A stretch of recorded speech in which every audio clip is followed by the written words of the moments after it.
Welcome to the Real News Network. I'm Jessica Devereaux in Baltimore. On Sunday, leaders of the world's 20 largest economies are meeting in Turkey for the G-20 summit. Top on their agenda is the Syrian refugee crisis amidst the 5-year-long Syrian civil war.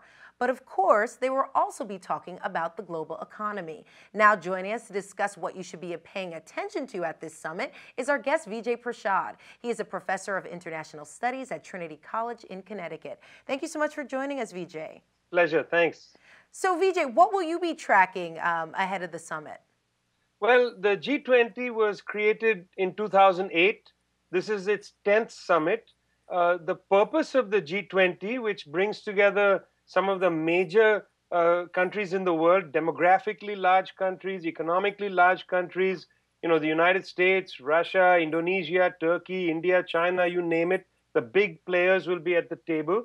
They were brought together in 2008 to come up with a solution to the global financial crisis, the credit crunch, the problem that was occasioned by the American housing market and by the kind of casino economy that has taken over, the world of work and the world of wealth. So that was the purpose of the G20.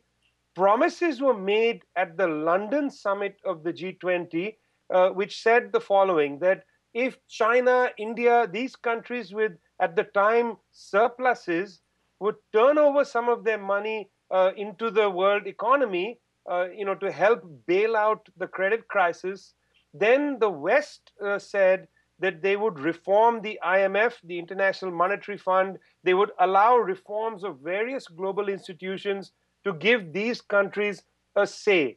And they said they were going to close down the G7, that was mainly the West and Japan, their group, and make the G20 the executive of world action, the sort of executive of the United Nations. That was the promise. None of that has, of course, come through, which has the Indians and the Chinese in particular concerned. So what kinds of issues will come up in Antalya in Turkey? The Turks have said that the main principles for this particular conclave are implementation, inclusiveness, and investment, the 3 I's. The purpose is to encourage the implementation of the reforms promised by the West. In fact, earlier this year, just a few weeks ago, the Chinese central bank sent out a message saying they want the United States to ratify the IMF reforms. A few days ago, the head of the Indian Reserve Bank, which is the central bank in India, at an IMF conference in Lima, Peru, called upon the United States to be very careful about how it does interest rate changes. The Federal Reserve is going to raise interest rates. When the Fed raises interest rates, capital, which is invested in very many parts of the world, is going to return to the American stock exchanges, is going to return to the American economy. When that happens, there'll be a major liquidity crunch in the rest of the world. In other words, there'll be a lack of capital for investment in other parts of the world. So the head of the Indian Central Bank, Raghuram Rajan, has called for some kind of global liquidity fund. This is a proposal that the Chinese very much like, and there's going to be, I think, some discussion in Antalya over the question of a liquidity fund. There's also the word investment in the Turks' principles. One was implementation and then investment. They want to see about $80 trillion invested in infrastructure. This is an enormous ask, but I think it's, of course, an important one. And most countries around the world have committed themselves to infrastructural spending as a way to boost not only growth, but jobs. I mean, the Turks in their preliminary statement have said we need to understand the phenomena of jobless growth, that you can have growth, but we don't have job creation. So this $80 trillion investment toward infrastructure goes a long way towards creating jobs. The problem with this $80 trillion investment is going to be what kind of infrastructural investment will be created. The world is going to meet in Paris later in the year to talk about climate. So is this infrastructural spending going to be carbon heavy, or is it going to be using various sustainable forms of energy? These are the kind of questions that I hope will be discussed at Antalya. Finally, the Turks have put on the table the question of food security. This is an extremely controversial issue.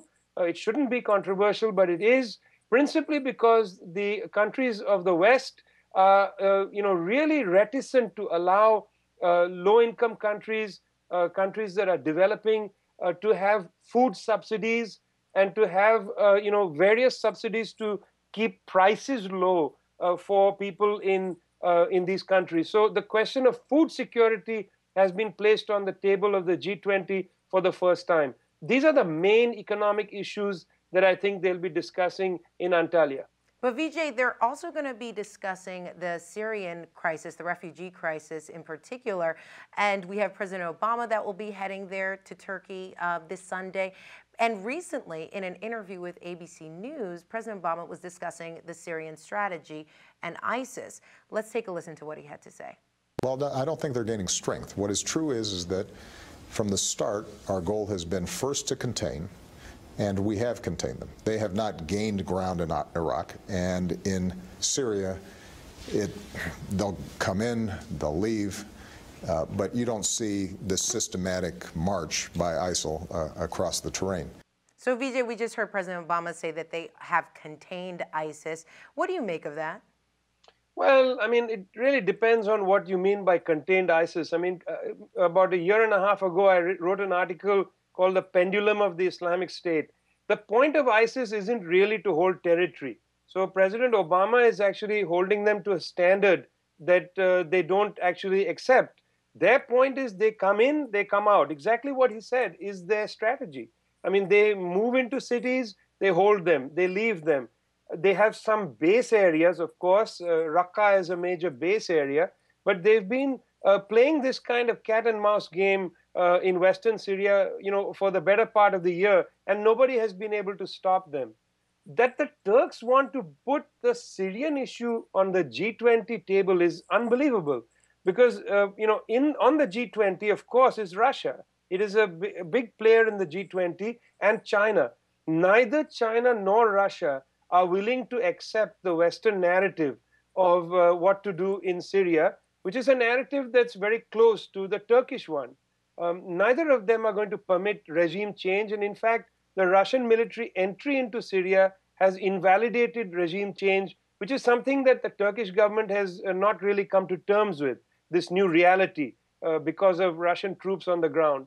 So I don't understand what Mr. Erdogan would gain by putting Syria onto the G20 agenda.